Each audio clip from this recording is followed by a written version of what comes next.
Hey all, hope all is well. This is another video in the Road to Grandmaster series, and in this one I'm be covering my round 6 game from the Open Portugal tournament I played in February 2019.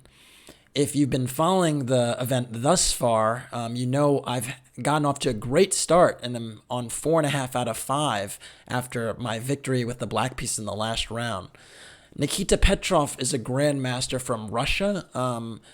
Very good player, young player, and it was a challenge. So I had the white pieces, and I did feel like I should, try and make something happen. And yeah, let's see what happened. So I opened with d4.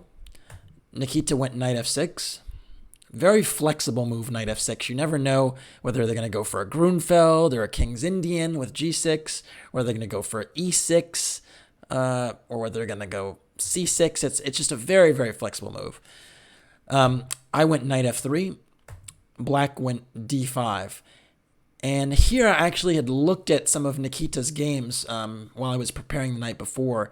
You typically have one game a day in European tournaments, so you have almost half a day to prepare. I had looked at his games and seen that there were a lot of Slavs in his repertoire. So I played c4 and was expecting c6 and was unpleasantly surprised when I saw e6 because it meant to me that he was kind of deviating from what he normally likes to do. Additionally, if you'd seen my game from a few rounds ago against Eric Hansen, I'd actually gotten into this very exact position, and I didn't love my opening play. I managed to draw the game with white, but it was not an impressive opening, not very ambitious. In that game, I played e3 and really got nothing out of the opening. So I was looking to be more ambitious and deviate from what Nikita may have looked at from that game and improved upon. Because whenever you repeat a line in a tournament, it's a risky business because they could have checked that line. So in some ways, I smelt a rat and I thought, you know what? Not going to go down that path again. And so I went for knight c3, which I think in turn surprised Nikita because Nikita took some time to think and then wound up playing a6.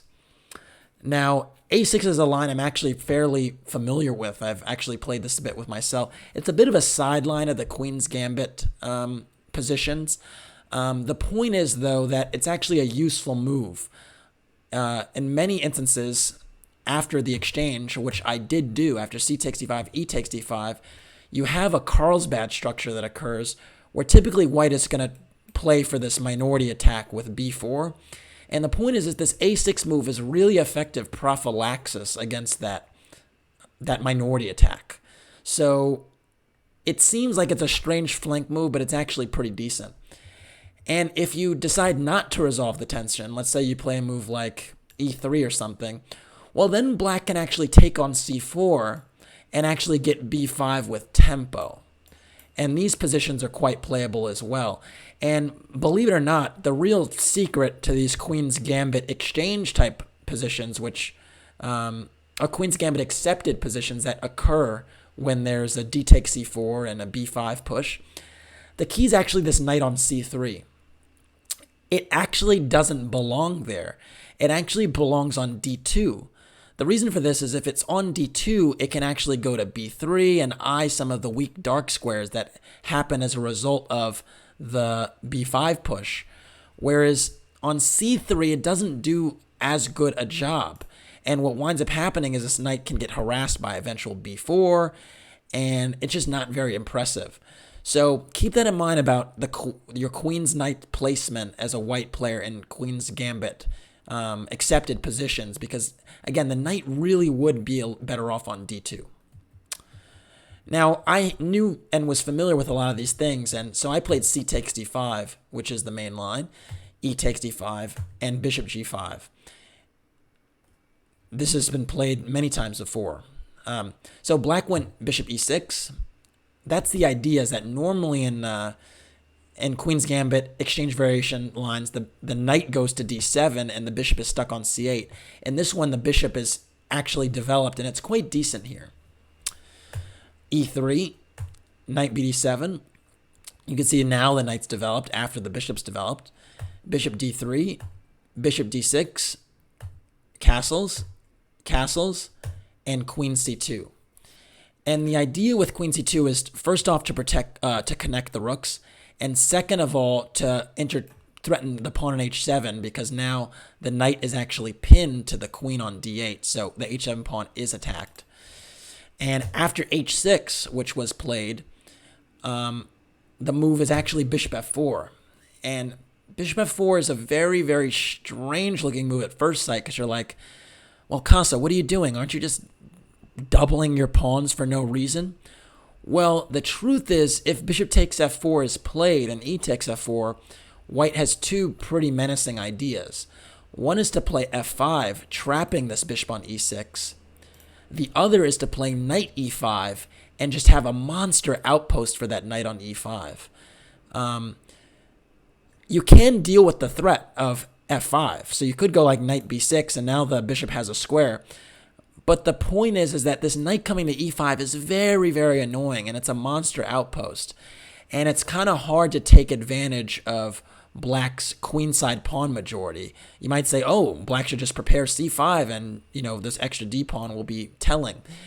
Well, it's true and it's not, because white can very easily build up a very strong kingside initiative. So that's why bishop takes f4 is usually not played. Instead of that, black played queen e7, and that's typically the normal move. And then after queen e7, I actually played bishop takes d6. In this position, there's also been rook fe1 played quite a bit. The point is that, again, you don't want to take in this circumstance, because now not only is f5 threatened, but also the queen would be pinned as well. So even if you go knight b6, f5, the bishop actually can't move because of this pin. So because of that, rook fe1 is normally played. I just kind of decided to do something a little bit different. I went bishop takes d6, queen takes d6, and rook fc1. My idea was to get some pressure on the c line. And I thought, you could say, why not rook ac1? Why rook fc1? Why not do this? Well, I figured that my counterplay was coming on the queen side. So I thought it'd be better if my rook was on the A line and my other one was on the C line, and they'd both be doing a job, because the rook on F1 is not really doing a job. So I played rook FC1. Black played rook FE8. And I went for knight A4. And this is one of the flaws behind this A6 move, is that you actually have weakened a few dark squares in your camp. So because of that, I'm in a hurry to take advantage of some of those dark squares, and specifically the c5 square. Note that a move like b6 is impossible because the c7 pawn is also hanging. So black does have to be a little bit mindful of this knight a4, knight c5 idea.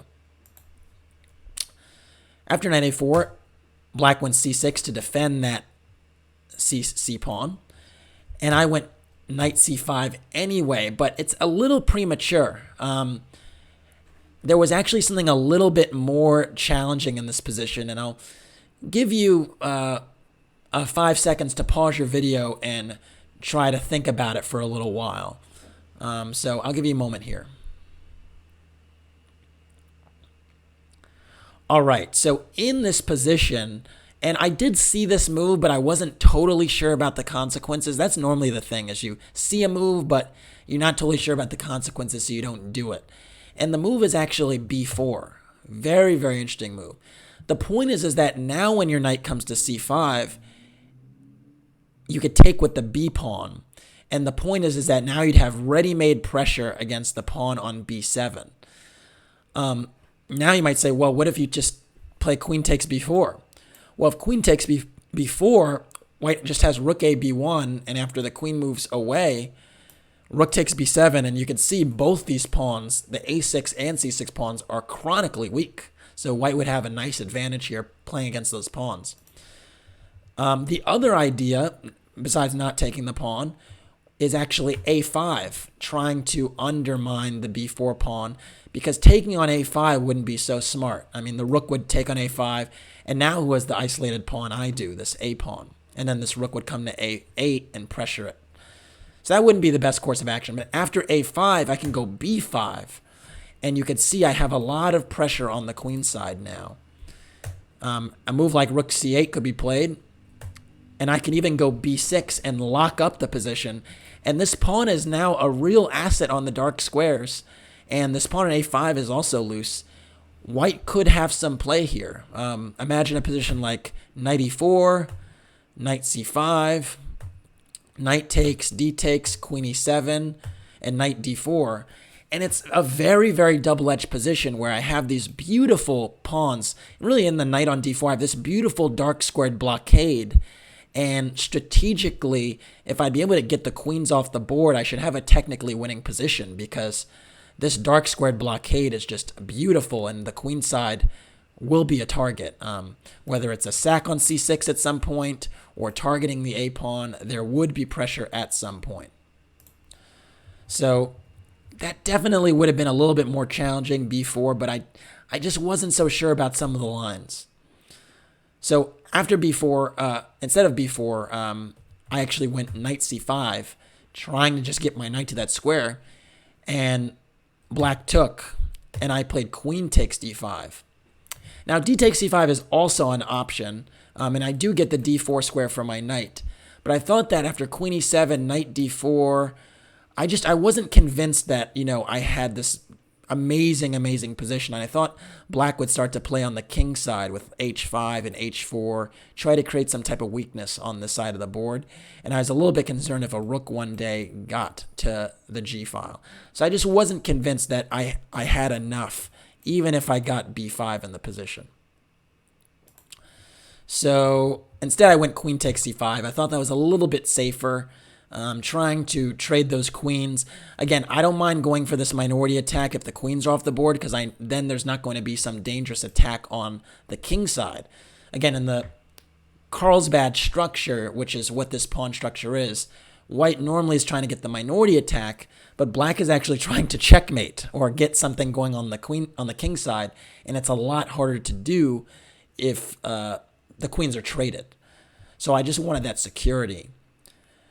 Black said, no, I'm not going to give you that security. And I was like, okay, I hear you. And I decided to play knight e5, deciding, you know what, I want to try and stop some of the ideas that black might have, but I really want to get my minority attack off, but I want to trade some pieces first. So after knight e5, black went knight d7. I took, bishop takes d7. And then I went queen d6. And this is a little bit of an unusual move, but my idea is now my queen can support and run back to the king side and support my king that felt a little bit naked. There is kind of a flaw in the idea, though, and the flaw is that I'm not really getting my own minority attack going. So it's like, okay, you're playing a little bit defensive, but is that really what you should be doing? Black played bishop e6, targeting my queen, and I went queen g3, and I expected this, and I was comfortable with this because I figured, you know what, as long as my bishop is hitting the g6 square, this rook actually isn't going to transfer over effectively. But after rook f6, it dawned on me that maybe I had misevaluated or miscalculated this position, because now black can just trade those bishops and then renew counterplay on the f and g lines. So rook f6, I must say, was a move I missed. And it's not something I can stop either. Bishop f5 is not a move I can stop. So because I can't stop it, I decided, you know what, I got to just finally get on with my own stuff. And I went b4, trying to get something going on the queen side. After b4, bishop f5, bishop takes, rook takes. And now I win a4, and I'm almost there. I'm almost getting my minority attack off. Note that I still want to play rook b1 first, but I'm almost there, almost getting that break off. And then if I successfully get that minority attack off, black might have weak pawns. So in a dream scenario, let's say black shuffles with the king. This did not happen, but let's say it happens. I push. And this is a dream scenario where there are 2 pawns that are weak. I have really good chances in endgames. Another version of this could happen where black takes on b5. Oh, excuse me, not like that. Takes with the a pawn. And then let's say the shuffle again. Or let's say it protects this pawn on d7. And I take like this. And this is another version of the minority attack where I have this pressure on the c pawn and I can try and play for something. Now, it is a draw, even here with best play. But the point is that it's kind of annoying to defend that pawn. So it's kind of what white is hoping for in a dream scenario. So after a4, black went rook g5. And that was a pretty prudent move, challenging my queen. It makes a lot of sense because now, once the rook drives the queen away from the g-file, black can think about h5, h4, but also just get the queen in the game and create more threats. I wasn't really convinced of my position anymore because it seems that at the very least, black can just harass me a little bit. And again, I was looking at rook g5, g6, rook f5, and the rook g5 move actually came from Nikita with a draw offer. Now, I could go queen f3. That's the move you think about doing. But now there's g6, and I wasn't convinced here that I can really get anything off the ground because rook f5 is a move. Also, h5 is a move, trying to get this pawn rolling. And I just wasn't convinced that my queen could sufficiently hold my king side together. So after rook g5 was played, I thought for about 10 to 15 minutes. And then I wound up agreeing to a draw here. I'm not a huge fan of the short draw, but it also felt that I did not get enough juice out of the position. And again, my queen is not going to be sufficient just holding together the king side. I mean, pretty much I'm not going to be able to even target the c6 pawn effectively if my queen is just stuck here the whole time. So I figured that the position now was equal. With this draw, though, I got to 5 out of 6. And again, this is a near 2600 Grandmaster again. So a draw against a near 2600 Grandmaster is never a bad result. So I was still close to the top of the leaderboard and felt pretty good about the result. Anyways, thanks for watching. Please like the video and or subscribe to the channel. And if you want to support the Road to Grandmaster journey, you can do so by checking out the description below. Peace.